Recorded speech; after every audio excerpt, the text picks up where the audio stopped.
আল্লাহ 10 দিন সুযোগ দিয়েছে, প্রত্যেক রাত্রকে লাইলাতুল কদর বানায় পেশ করবেন, প্রত্যেক রাত্রটাকে লাইলাতুল কদরের মতো রূপ দিবেন, যে এটাকে কাজে লাগাবে লাইলাতুল কদরের সওয়াব পাবে। দিনের আমল গুলাকে 1 বৎসরের রূপ দিবেন, প্রতিদিনের রোজা 1 বৎসরের রোজা, প্রতিদিনের নফল আমল 1 বৎসরের আমল গণ্য হবে। এই জন্য সুযোগ আসতেছে, সুযোগ আসতেছে, সুযোগ আসতেছে,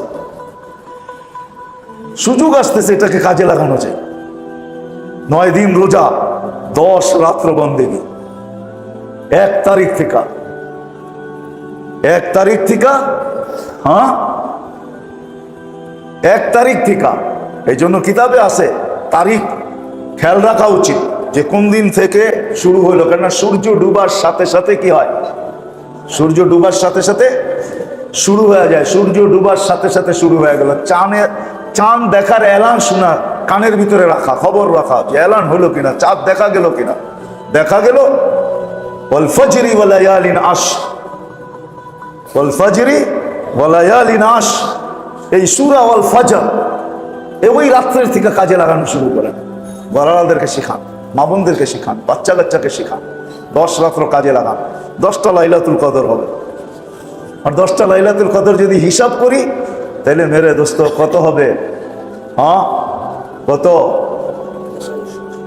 800, হ্যাঁ 84 দিয়ে গুণ দেন, 84 দিয়ে গুণ দেন, 84 দিয়ে গুণ দেন, 83 দিয়ে গুণ দেন, 83 বৎসর 4 মাস, 10 দিয়ে গুণ দিলেই বাহির হয়ে যাবে। এত বৎসরের বন্দেগী হবে। 9 দিনের রোজা, 9 বৎসরের রোজা, সারাদিনের আমল 9 বৎসরের, প্রতি আমল 1 বৎসর করে গণ্য হবে। কত বড় সুযোগ, কত বড় সুযোগ।